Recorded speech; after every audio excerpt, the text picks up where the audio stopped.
ladies and gentlemen. First is to give God Almighty the praise and honor for giving each and every one of us to be here this morning. If my numbers are not defeating me, I think from May 29, today should be our 531 days in office. We count the days, and we know that we have a total of 1,460. So by extension, we've just done slightly over 1/3 of our time. And it's an honor and a rare privilege to be coming to this hallowed chamber to deliver the 2021 budget. And I want to thank the Right Honorable Speaker and members of the House for giving us this opportunity to present and to lay in front of you our budget proposal and estimates for Lagosians, for the people that have truly elected and voted for all of us for the year 2020. For the year 2021. Mr. Speaker, it has been almost 18 months since I became the 15th governor of Lagos State.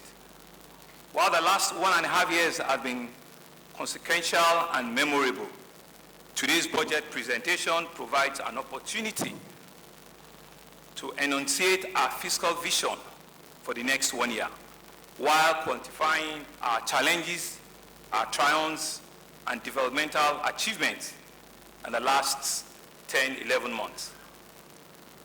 In November 2019, I presented a year 2020 comprehensive budget to this Honorable House, in line with the policy thrust of our administration, which was christened the budget of awakening to a greater Lagos.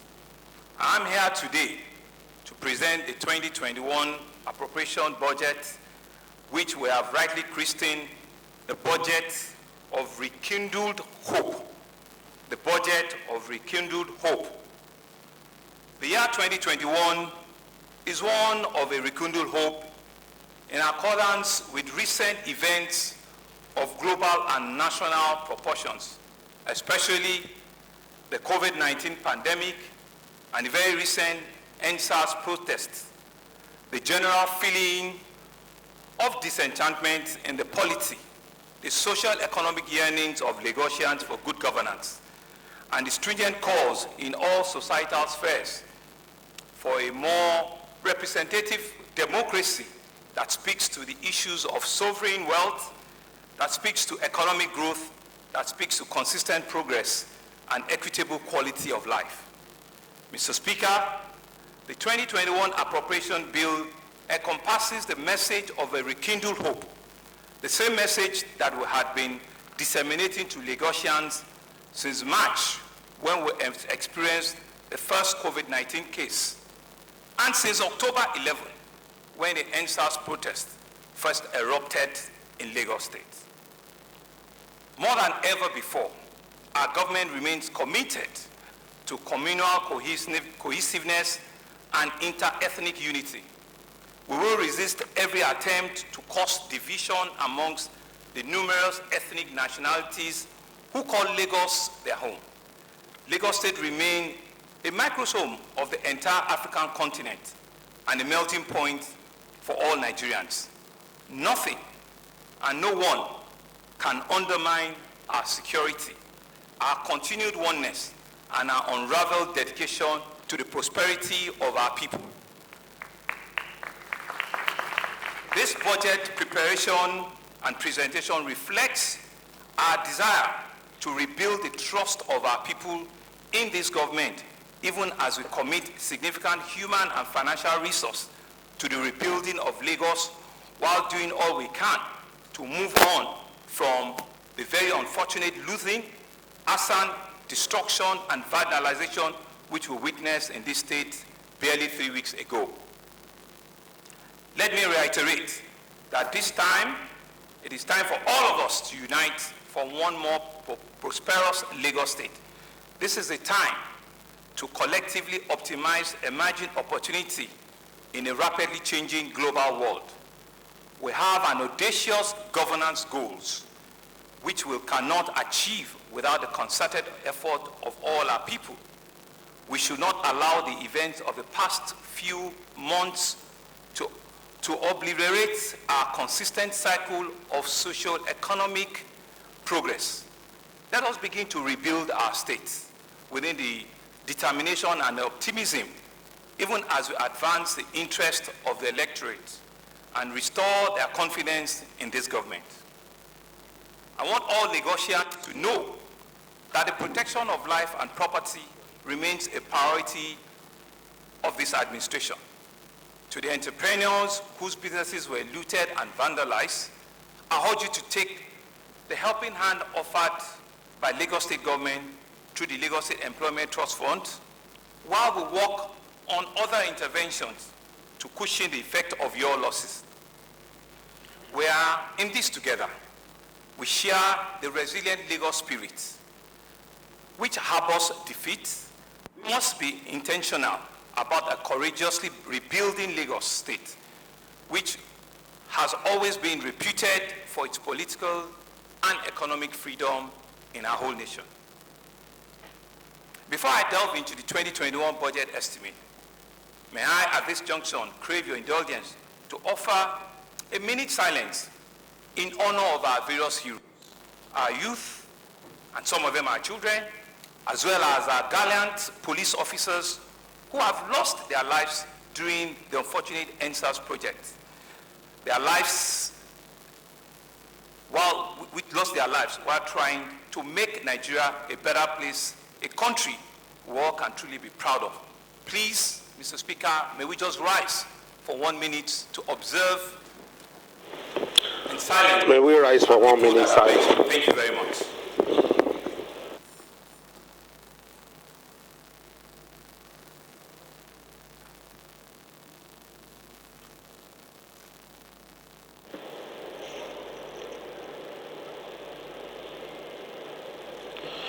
May their souls rest in perfect peace. Thank you very much, Right Honorable Speaker. Mr. Speaker, as we make our financial projections for 2021, it is only appropriate that we contextualize the events and challenges of the past 10 months vis-a-vis the major events that have shaped the world and our country. Two major events that have shaped our outlook for the future: the COVID-19 pandemic and the NSAS campaign. Regarding the NSAS protests, we identified with and continue to identify with the legitimate objective of the NSAS protests. We are just as passionate about ending police brutality, encouraging reforms in our security agencies, and ensuring that police are held accountable for their actions. Unfortunately, in spite of all our best efforts to meet the immediate demands of our youth and set in action plans to comprehensively address the long-term demands, and despite the original noble ideas of the protests were very sadly hijacked by agents of destruction that dealt a great blow to lives, to businesses, and several strategic assets of our dear states. All of us were in the eye of the storm, including members of this House. Some of you, I'm aware, suffered great psychological and material losses. This unprecedented damage caused to public and private properties worth hundreds of billions of naira, some being irreplaceable because of their historic artifacts and the materials that they hold for us. Coming in a year as the COVID-19 pandemic, which I shall touch on shortly, one does not need to be an economist to fully understand the extent of the dire situation Lagos now finds itself in. Apart from the devastating present and future cost of this substantial disruption on our economic productivity and the government revenue generating capacity, there is also the substantial mental and psychological toll on all of us. We, however, remain focused despite these challenges. This is who we are as Lagosians. We bounce back, we adapt, we thrive, regardless of the circumstance and the situation. As I have noted earlier, this budget I'm presenting to you today is taking into full account the challenges we have had and will outline a path to full fiscal and economic recovery. It is a document built on the resilience and the energy of our people, and also one that seeks to build the foundation of many important lessons that we have learned in the year 2020. Regarding the COVID-19 pandemic, Lagos has been the epicenter of the COVID-19 pandemic in Nigeria, with close to 22,000 cases, which is about 34% of the total number recorded of infection cases in Nigeria. At the onset of the pandemic, it was clear to us that given the nature of our imported dependent economy and the impact of the pandemic across the productive centers of the world, there will be negative impact on our economy. I can, however, state with confidence that we have performed better than expected. We recorded only 18% of the expected cases that they thought was going to happen, and only about 10% of the expected fatality, which we had considered as one of the best in global practices, given the outcomes that we saw. Even as we continue to record a steady decline in the number of new infections, we, however, should not relent in our ongoing containment and management of curbing this surge. Bearing unforeseen circumstances, we will continue to maintain a strong pandemic response and remain relentless in keeping our members at our numbers at the barest minimum. We are at the level in which we're struggling to ensure that we don't have, a second wave. And both the Minister of Health and myself are checking those numbers on a daily basis to ensure that we do not lose sight of the ball. Mr. Speaker, honorable members of this House, first I must thank you all for your support during this very difficult period. And I must acknowledge the sacrifice also of our various frontline health workers, from our doctors to our emergency responders, to our nurses, to our lab technologists who worked tirelessly at the various isolation centers. And I must also acknowledge especially the Lagos spirit, the organized private sector, CACOVID, the non-governmental organization, and of course, the federal government of Nigeria, by extension, Mr. President, who supported us in cash and in kind. All of their collaborative efforts were some of the things that have been used to tackle and attack the surge when it was at the highest level in Lagos. Through the joint effort of all the stakeholders, Lagos State mounted a strong, multifaceted pandemic response to minimize the risk of a catastrophic outcome by promoting socio-economic stability during this pandemic. We set up our incident command system to facilitate easy and speedy resource mobilization to manage the outbreak. We recognized that the budget to both acknowledge a 24 reduction in our expected revenue, which is about 240 billion, and to increase funds for the initiatives to sustain productivity. We also executed our business continuity plan by creating a war cabinet and emergency business protocols to ensure that governance continue. We must say that Lagos State government, the Cabinet Office, was the first, even before the Cabinet of the United Kingdom, to start virtual meetings.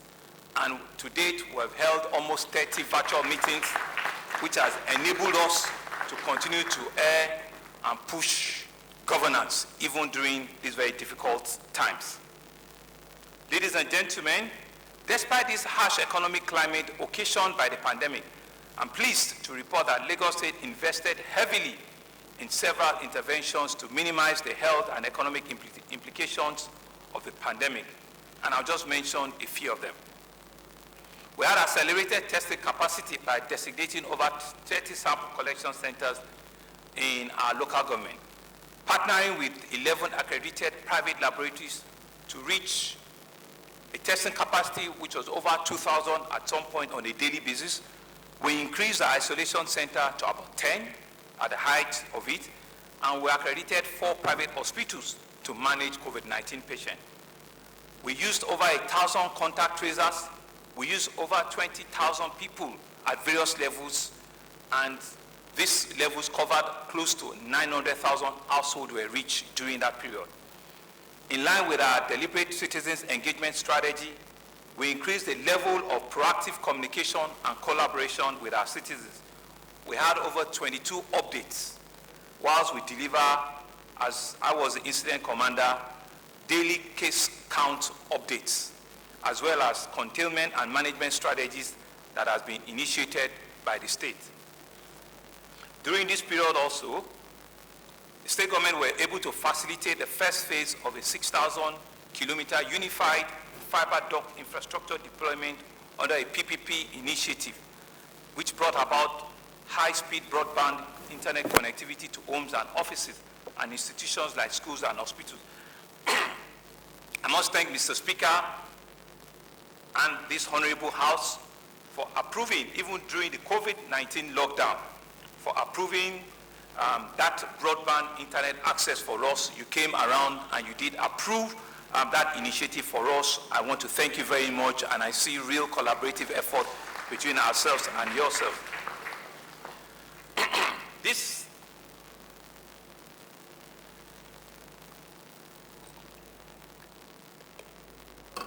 forms the first part of our Smart City initiative, which also include the installation at the end of it about 2,000 intelligent cameras around critical spots in the state, which we firmly believe will go a long way towards mitigating against crime, enhancing traffic management, and improving our data gathering capability.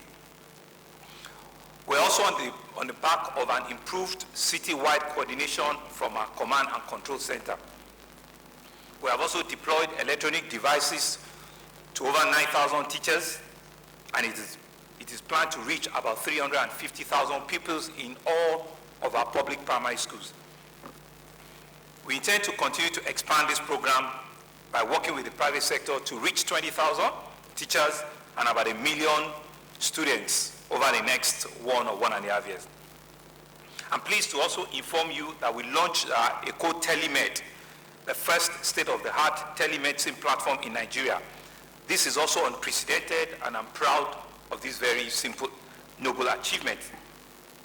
The challenge of COVID-19 created a social distancing that has indeed laid the foundation for Lagos as a smart city state with the intention of being the technology hub for Africa, and this, we believe, would outlast even the pandemic.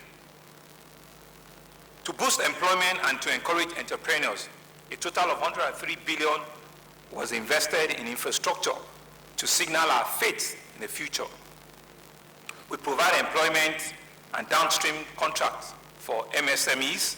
In addition, we extended tax filing deadlines by 60 days. We gave loan moratorium of over 90 days to ease the working capital of all of these small businesses. We also committed about 5 billion to enable the Lagos Employment Trust Fund leverage additional 10 billion in support to MSMEs with very low interest rate. We also provided 19 job programs which limits layoff and stimulated growth in high employment.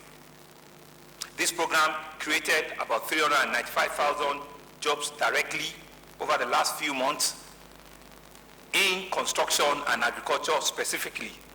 And we saw that the average wage income from all of these jobs that were created was about 55,000 naira.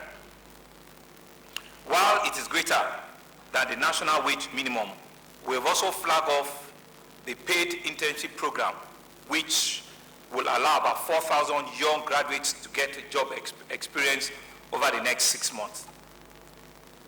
Lagos State is also home to many vulnerable households who need support, and will appreciate that we certainly need to give them that support.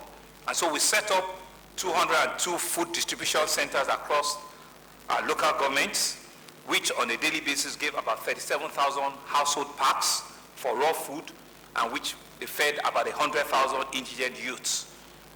In addition, we collaborated with the federal government to facilitate about 136 million for about 7,000 vulnerable households. That number, we're hoping that in the next 1 year, we can increase that household to about 100,000.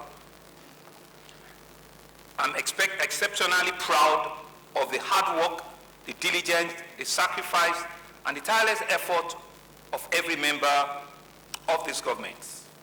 Their willingness to go above and beyond and put Lagos on an enviable pedestal.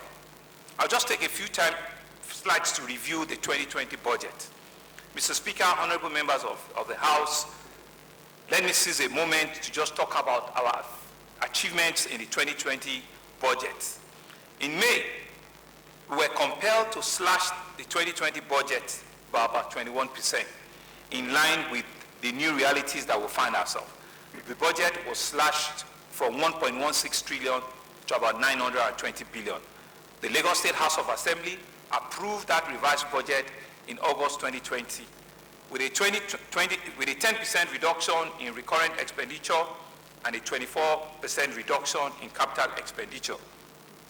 The revised budget of 2020 appropriation bill approved by the House has a total revenue of about 112 billion and a deficit financing of about 108 billion.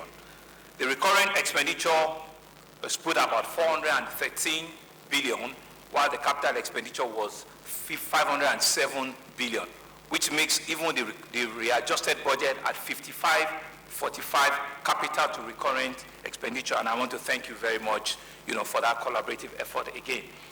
As at September 2020, our total revenue performance is about 98%, while our total expenditure and total recurrent expenditure is at 71 and 83% respectively. At the end of the first quarter 2020, our total budget performance was just about 56%, and that moved to about 58% at the end of second quarter. But I'm glad to announce that at the end of the third quarter, we had actually gone to 77% of our budget performance. We're believing that given the trend that we've seen, that by the end of the fourth quarter, your budget, the budget that we came and you passed for us, will do about 88 to 89% budget performance. Mr. Speaker, I'm proud to report to you today that despite the daunting challenges, we have made remarkable progress in all critical sectors, especially in finance, in health, in education, in transportation, in agriculture, and in environment. Sectoral achievements and projections. We must not forget that the success of this administration is predicated on our ability to generate wealth, without which we cannot take charge, we cannot take care of our people. Consequently, we see every challenge as an opportunity for us to act. And I'm proud to tell you that despite the gloomy socio-economic outlook across the world and the dwindling oil economy, Lagos State had made significant fiscal progress.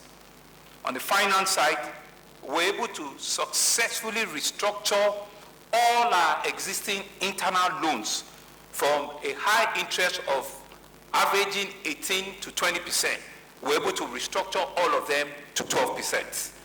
In the same case, we even got some at single digits, meaning we got loan at 6% and also at 9% in the course of the year. And so the resultant effect of that global reduction in our numbers will be giving us a savings of about 12 billion in savings alone of interest expense. Our debt profile will also be held in local currency so that we do not expose ourselves to foreign currency risk. Although revenue collection remains a major challenge, we will continue to enjoin Lagosians to pay their correct taxes so that we can all enjoy inclusive development, which is a major thrust of this administration. On our parts, we will assiduously work at improving the tax system through revolutionary reforms that will enable easy tax collection and payments. Another major achievement in our ongoing fiscal cycle is a successful review, together with the House, of the 2018 Land Discharge Law. This law now accommodates the yearnings of Lagosians for a more friendly, modern, and realistic land use charge. We strongly believe that with the new land use charge law and other complementary initiatives like the EGIS, the e-tax, and the Lagos Real Estate Regulatory Authority, LASERERA, the electronic platform, the sector will be better organized. We will be able to provide improved service from government to our various stakeholders, and we believe that we will increase the valid revenue to the state from the various sectors going forward. Mr. Speaker and honorable members of this House, in line with keeping the cost of governance low and to signal our resolve of selflessness in public service, Mr. Speaker, we'll be sending a draft executive bill to this honorable House to immediately repeal the Public Office Holder Payment of Pension Law 2007, which provides for pension and entitlement to former governors and their deputies. Let me repeat for emphasis. We'll be sending an executive bill to this House, which will appeal that the House will help to repeal the public office holder payment of pension to former governors and deputy governors because of our resolve that we need to lead from the front and we need to show this with Lagos State. We'll be sending this executive bill to this noble House. It is our firm belief that with the dwindling revenue and the appurtenant inflationary growth rate, that we need to come up with innovative ways of keeping the cost of governance at a BRS minimum while endangering the spirit of selfless service in public space. On health, quality healthcare remains an important thrust of our administration's agenda. We are cognizant of the fact that a healthy people build a healthy economy. We therefore prioritize preventive healthcare while we optimize the supply and the demand aspect of our healthcare services. I'm proud to inform you that in 2019, the Lagos State had the highest sub-national health spend even before the COVID-19 pandemic started. This year, our health sector had an increased budgetary allocation to 97 billion, with 25 billion earmarked for construction, refurbishment, and recouping of our various healthcare centers across the state to achieve a fit-for-purpose healthcare center. In tackling the pandemic, we committed additionally a major chunk of our 20 billion COVID intervention fund to the health sector. I can confidently say that for us in Lagos, the pandemic has led to a significant improvement in our healthcare facilities and in our systems. We'll expect the health allocation to grow from about 12% to about 13.5% over the next 2 years. On a year-on-year basis, we're seeing that growth. And we expect that the constructs will be able to construct more health facilities and renovate existing health infrastructure.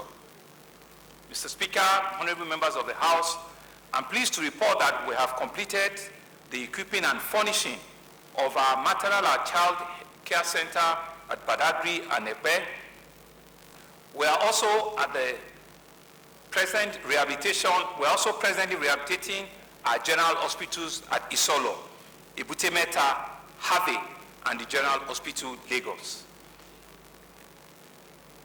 In the vein of our ongoing construction and rehabilitation efforts in the health sector, I must mention that we're also going ahead this year, before the end of this year, with the construction of our new Mercy Children Hospital, which we believe when completed, it will be the largest, the biggest children hospital in the whole of sub-Saharan Africa.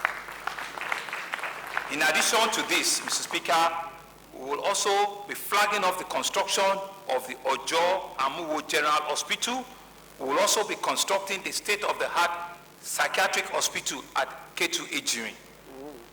We're also equally committed to building the Lagos State Infectious Disease Research Center at the IDH Yaba, which we believe will be our own modest effort at response to strengthening our infectious disease research and development capability. When another COVID comes, we will be more than ready for that in the future. We have also increased to 205 the number of empaneled health facilities under our Lagos State Health Management Agency, LASHMA, to provide health services under the State Insurance Health Scheme. In addition, Mr. Speaker, we've also recruited over 760 health workers, largely made up of doctors, nurses, lab scientists in the course of the year. We're duty-bound to ensure that even Lagosians, when every Lagosian walk into our government-owned facilities, the quality of healthcare they get should be comparable to the standard that is expected in other public institutions around the world. On education, Mr. Speaker, the state recognizes the transformative potential that education brings to the table, which is why an education sector remains a major focus for this administration. Nothing will deter us from committing additional resources to qualitative education because it is the bedrock of any forward-looking society. We have revolutionized our education sector by cutting-edge technology, constant training of our teachers, continuous renovation and construction of schools, and expanding of our skill acquisition center. We recognize that early child education is the foundation of all learning endeavors. In our resolve not to leave any child behind, we have launched the Eco-Excel program to improve the learning outcomes of our children. As mentioned earlier, we have deployed learning devices to over 9,000 teachers while providing complementary textbooks and other auxiliary teaching aid to all the over 350 pupils in all of our primary schools. These devices will serve as teaching aids. Under our school digitalization program, we will also give our students electronic devices. I'm also specifically excited about this program as it sparks the future of our children. Just for emphasis, in the next 2 to 3 months, you will see that almost all of the teachers in our primary school will have this learning capability, which will aid, the skills of these young pupils in our primary school, which will believe that that's where we need to start it from, right from the primary school, and that's what Eco-Excel it's all about. In addition, Mr. Speaker, we have constructed and rehabilitated almost 600 classrooms, and we've also cumulatively built about 1,580 additional bed hostel accommodation for our secondary schools. We've also provided furniture for about 220,000 students. We might not have distributed all of them into the schools, but we've taken delivery of almost this number, about 220,000 furniture for our students. It is a fact that for many indigent families, education is their only hope.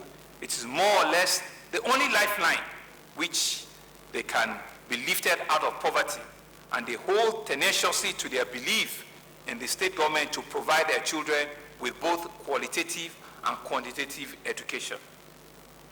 We are therefore saddled with the responsibility of creating better opportunities for our children through provision of qualitative education that truly liberates and eventually leads to economic development. Let me assure you that our investment in the education sector are beginning to yield results. In the course of this year, our National Junior Engineers, Technicians and Scientists, the JETS competition, the Lagos State contingent in male and female received 11 trophies and 14 medals.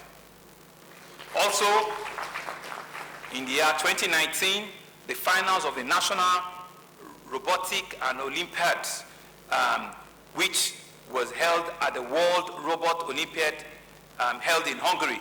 Lagos State team came second, third, and fourth in the whole of Africa. I'm also pleased to mention that just last month, our own Uriu Senior Secondary School, Ikorodu, emerged the overall best secondary school in the whole of the Federation. Our tertiary institutions is also not left out.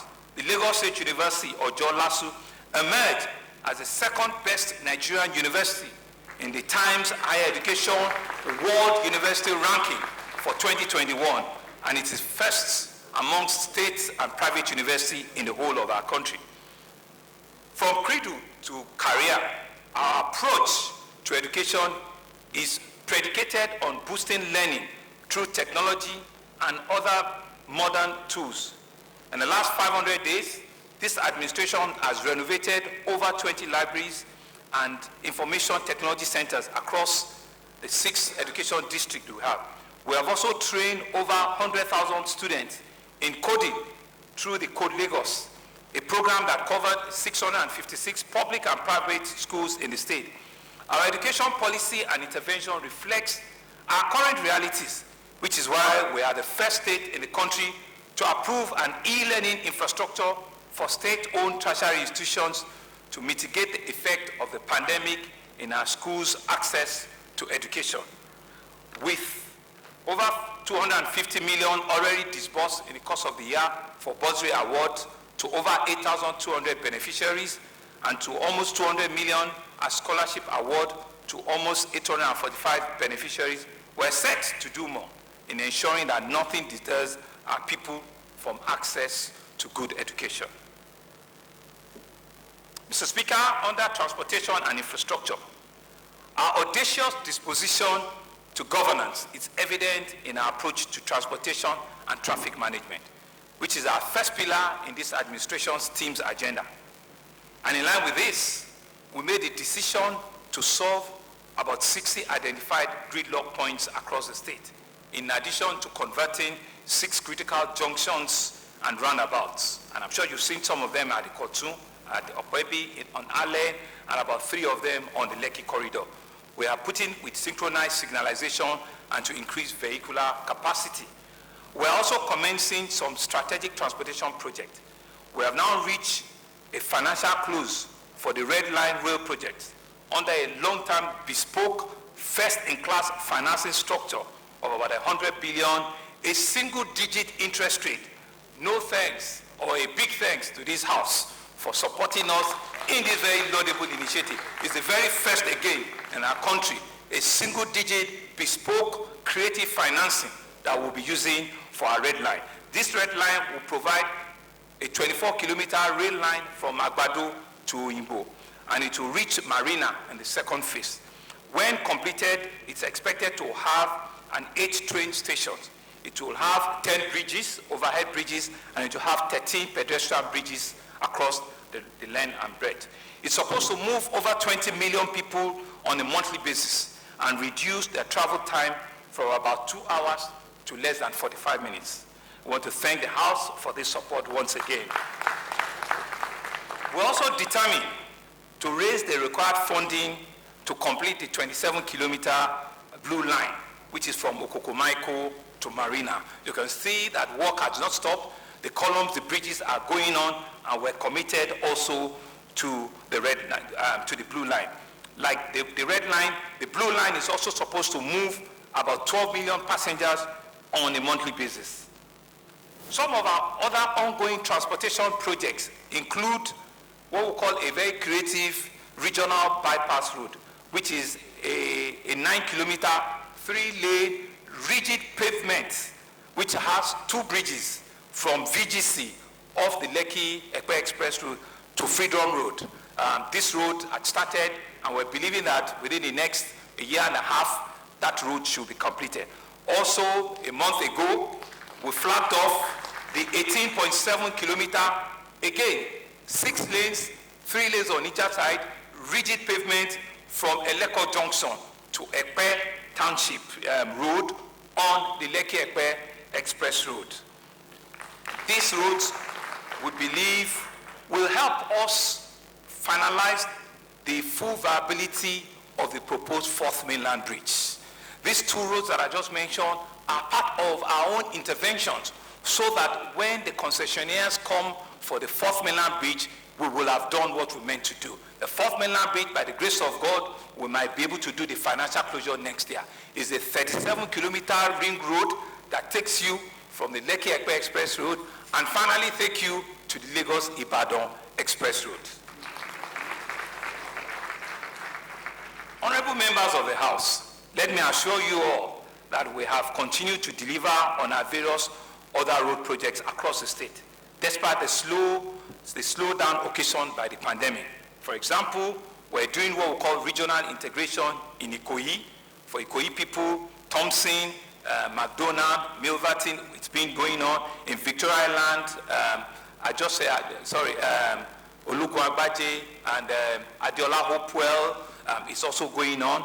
We have other roads in Adeyemo-Alakija, in Ikeja GRA. We're doing Dosumu, we're doing Shobo Arobiodu. In Koshofe, we're doing Demure, we're doing Church. In Ikorodu, we're doing the Jede, we're doing Agric Ishawo, we're doing Obase Kumade, which is the Bakodo Road within the Ikorodu axis. In Alimosho, we're doing Ishuti Road, the Godo Egon, Ayobo Phase 2 Road, which also have the bridge component, is also going on. The Penn Cinema flyover, Mr. Speaker, will be completed very, very soon. The Onike Iwaya Road in Lagos mainland is also going on. The St. Finbar's Bariga to Sholui Road, also in Shomolu axis, is also going on. The Aradakun in Meko Mowe Road off Lagos Badagry Express is also going on, just to mention but a few. But also to mention that our public works have completed to date about 157 roads, inner roads in all parts of the state. And finally, Mr. Speaker, we're also very, very modestly, putting forward our total 377 ward projects. The entire 377 ward projects have roads, have electrification, have drainages, and have water infrastructure in every of our 377 wards. The jobs are going on, and we'll expect that these are real dividends of democracy for our people. Mr. Speaker, under agriculture and food security, one of the major takeaways from the coronavirus pandemic is the need to enhance food security by exploring the possibility in the agricultural sector. We now have an ambitious goal of turning our state to the food basket of the entire region, while at the same time creating employment opportunity for our Lagosians, especially our teeming youth. The time has come for us to generate increased wealth from our very small land and our coastal heritage. And some of our interventions in the agricultural sector will include, we have launched a 5-year strategic agricultural master plan, which lays forward a set of initiatives and plan which will propel Lagos into a national agricultural powerhouse. We're also establishing what we call a Lagos State Aquatic Center for Excellence, LACE, under a PPP framework. This we believe will boost fish production from about 20% that we have now to about 80%, and in event employ about 12,000 fish farmers, both directly and indirectly. We're also at the final stage of completing the biggest rice mill in the country, which is the Mortar Rice Mill, which we believe will give directly and indirectly over 150,000 jobs to our people and to our youth in the neighborhood. The completion of the Lagos Production Center, AVIA in Badagry, and other statewide agricultural focus initiatives, which we believe over the next 6 to 9 months could create about 100,000 jobs directly and indirectly for our youth. The initiative of a methodological food market policy that support wholesale food markets. This policy will create a pathway for increased investment in the supply chain and make our market better organized.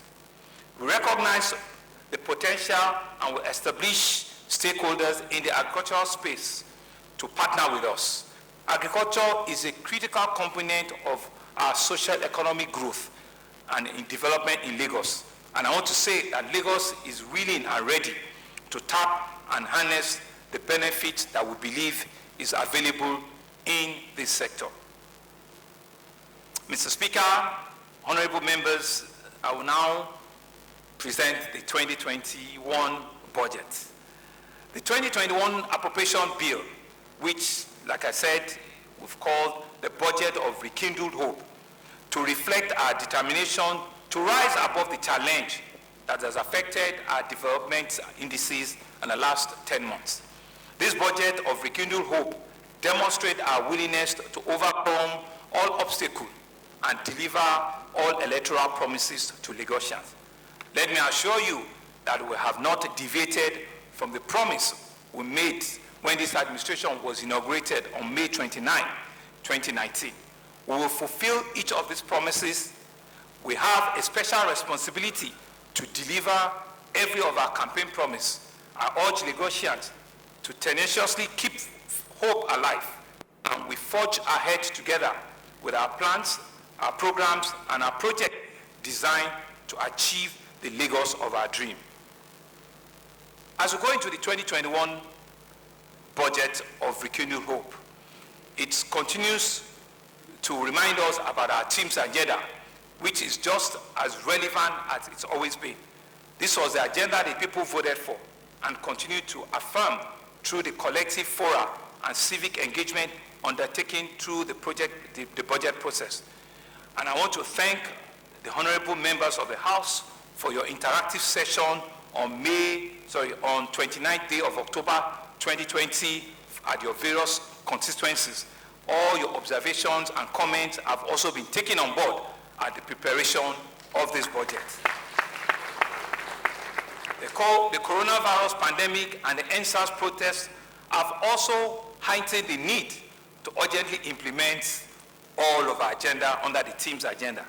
The 2021 budget will, among other things, provide, 1, youth employment.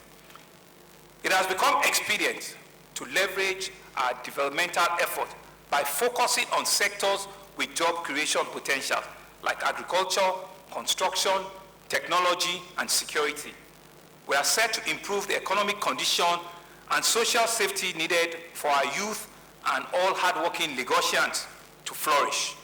We are committing resources to sectors that need to grow for our people to become self-reliant and economically empowered. Consequently, for the agricultural sector and our food security plan, we have a cumulative budget of about 23 billion, while we're committing a cumulative provision of 311 billion to infrastructure. This will convert direct intervention through the Ministries of Works and Infrastructure, Ministry of Waterfront, Ministry of Transportation, and the Judiciary. Our school projects and, of course, our attempt at also establishing the Lagos Rebuild project, which I will talk about very shortly.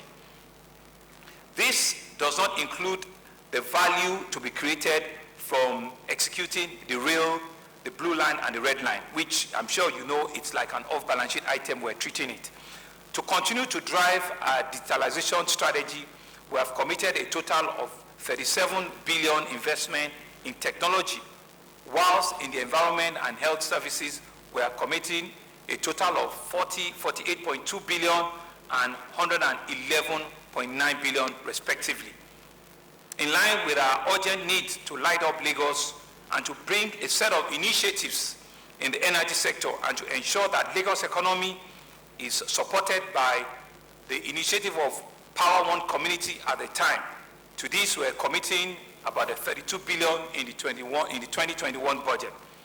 The 2021 appropriation bill also speaks to the restoration of our economic balance, as well as to navigate our way out of negative impact of both the pandemic and the destruction of assets following the NSAS protest that was hijacked. A pivotal crux of the 2021 budget will be the promotion of an entrepreneurial culture amongst our people. In light of this, micro, small, and medium enterprises will be strengthened across various activities to help to facilitate social economic advancement. We have done a lot of support. For the entrepreneurs in the Lagos State through the Lagos Employment Trust Fund, and we will do more by providing technical and financial support so that they can in turn generate employment that will stimulate equitable economic prosperity.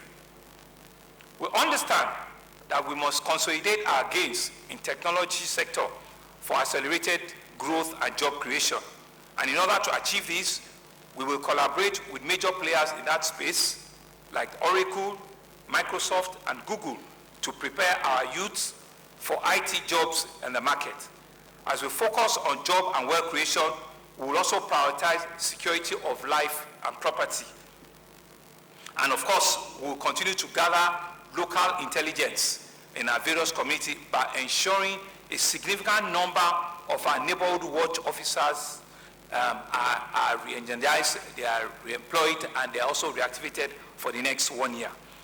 All this, we believe, will achieve through our human development ministries, Ministry of Education, Ministry of Women Affairs and Poverty Alleviation, Ministry of Wealth Creation, including Lagos Employment Trust Fund, advisor on SGD and Lagos Global. Consequently, the cumulative budgetary provision for our human capital development effort comes to a total of about 148.7 billion. On security, as we work on reviving the growth of our economy, we must commit resources to our statewide security architecture, especially in the areas of intelligence gathering and motivation of all security personnel, like I said, in our neighborhood watch. We will not just increase the number of our neighborhood watch personnel across the state, we will enhance and ensure that their training includes community engagement, includes de-escalation techniques, and proactive information gathering within our various communities. We believe that as the population of Lagos increases and becomes more sophisticated, we should ensure that the training of our security personnel is also enhanced, and they are promoted to cope with the extant challenges. I must thank the private sector that have continued to demonstrate great support for Lagos through the Lagos State Employment Trust Fund, through the Lagos State Security Trust Fund. However, we still have a long way to go, and we need more contribution to the fund to properly execute the war against crime and insecurity. In addition, we will henceforth enforce our LASRA registration as well as our safety and fiscal planning rules. It has become imperative that we're able to identify every resident of our dear state. The idea of being anonymous in Lagos will no longer be accommodated. Youth engagement and social work. The possibility for economic and social growth are abound in our states. However, we must be emphatic about engaging our youth. As a father, as a politician, and as your governor, I'm saddened by the increasing rise of the substance abuse amongst our youths, particularly the boys. Our developmental vision will be incomplete without a vibrant, capable, and healthy youth population to take the baton of leadership when we leave the scene. Mr. Speaker, this government has therefore made it imperative to increase its financial commitment to youth mentoring, mental health support, and substance and abuse rehabilitation. Very soon, we will unveil a comprehensive action plan that will address this issue. It's beyond what we need to just carpet under and not talk about. It's something that is critical, it's something that is germane, and parents and guardians need to all come forward, and we all need to tackle this challenge, we all need to tackle the menace frontally, and we will be leading from the front. And so the Ministry of Youth and Social Development, Office of Civic Engagement, will approach and ensure that a robust communication strategy that will highlight government projects and initiatives in a format that is easy for the youth to digest. Our intention is to cultivate their trusts and to get them to embrace participatory governance. We must do all we can to deter them from cybercrime and other vices. Consequently, we proposed an allocation of about 10 billion in the budget for this exercise in the 2021 budget. Mr. Speaker, the sector-by-sector analysis of the proposed 2021 budget is as follows. For general public service, we'll have a total of about 136.27 billion. For economic affairs, we have a total of about 381.852 billion. Economic affairs include agriculture, commerce, tourism, energy, transportation, infrastructure, and all the likes. For environment, we're proposing a total of 50.93 billion. Environment includes drainage and other environmental services. On housing and community amenities is 40.28 billion. On health, it is 118.36 billion. On recreation, culture, and religion is 5.1 billion. On education, it is 143.655 billion. For social protection, it is 9.1 billion. Mr. Speaker, I'm presenting a budget size of 1,155,22,413,005 naira and 82 kobo.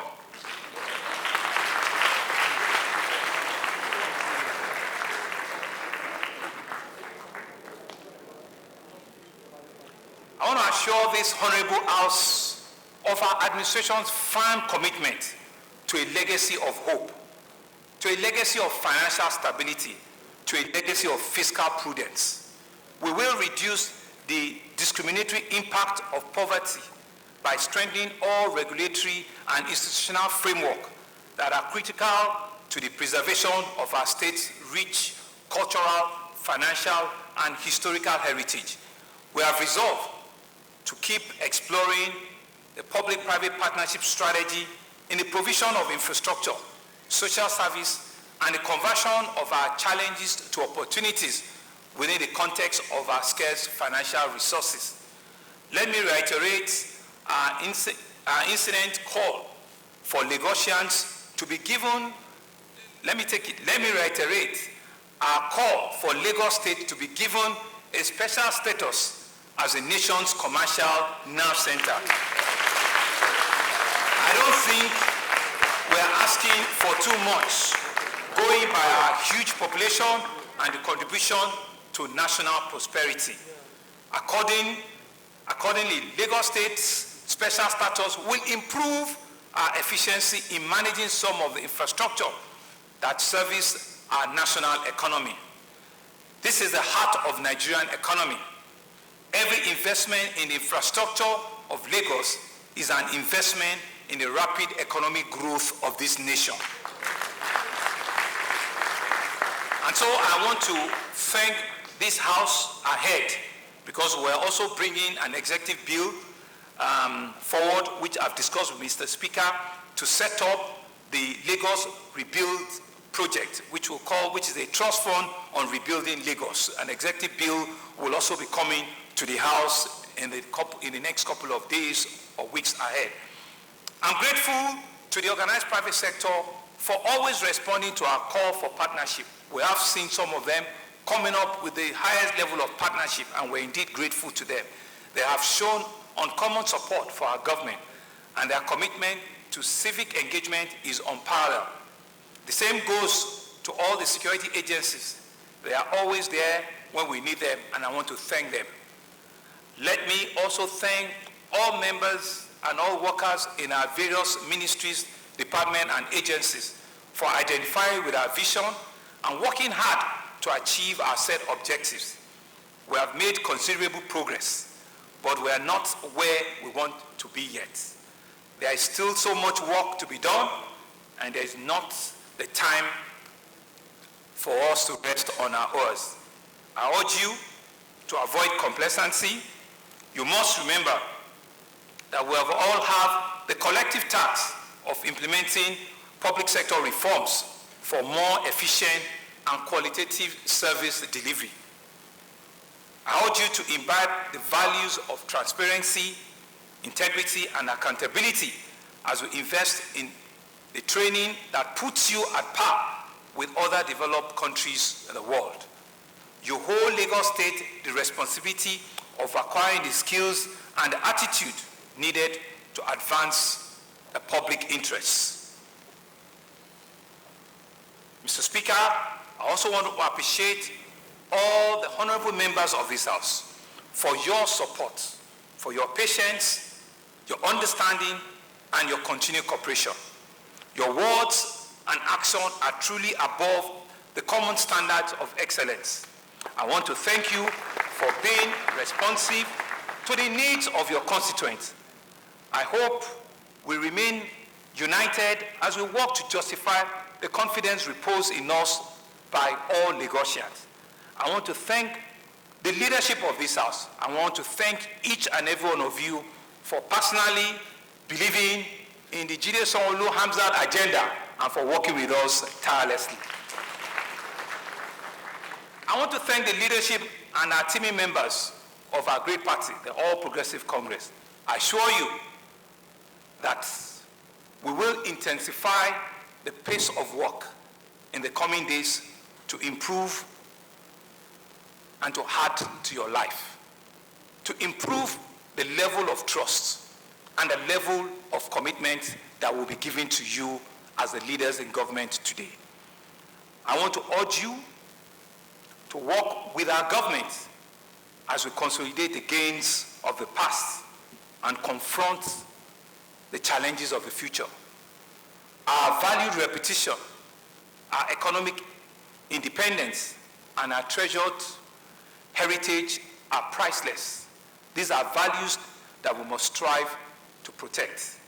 We understand your needs, and we have no business being in government if we cannot advance your interest through people-centered projects and strategies. I want to promise every Lagosian that are out there for us at all times that we will actualize your hope in this government while counting on you to play your own role as the need may arise. When we started last year, we took our time to fully comprehend your challenges and your needs in order to articulate our effective strategies. I'm glad that in the past 18 months, our multi-pronged approach to governance have yielded transformative achievements in the areas of massive road construction, housing projects that we've commissioned and the ones that will commission, jetties, boats and waterways infrastructure, standard health facility, human and capacity development, as well as an efficient and effective service delivery mechanism. We will not rest on our laurels as we maximize this privilege and the unique opportunity to actualize the potential of our states and to launch her on the path of irreversible prosperity for the benefit of our people. Mr. Speaker, as I commend this 2021 budget estimate to this Honorable Assembly, I am confident that you and your colleagues will, in your usual style, expeditiously do the needful. I want to use this opportunity to also, in advance, say happy birthday to Mr. Speaker, who I'm sure his birthday is tomorrow, and also to say happy birthday to two honorable members, Honorable Abiru and Layode, whose birthday are also today. I also want to thank God for your life and for being in this place at this crucial time. On our part, our progressive vision for 2021 remains clear. Provision and to provide a honest and innovative, a creative, a sacrificial, a courageous, and audacious leadership needed to actualize a clean, beautiful, secure, and prosperous Lagos of our dream. I want to thank you all for listening. I want to wish Lagos State the very best. I want to wish Nigeria all the very best. Big guy, Kilometer. Thank you very much for this.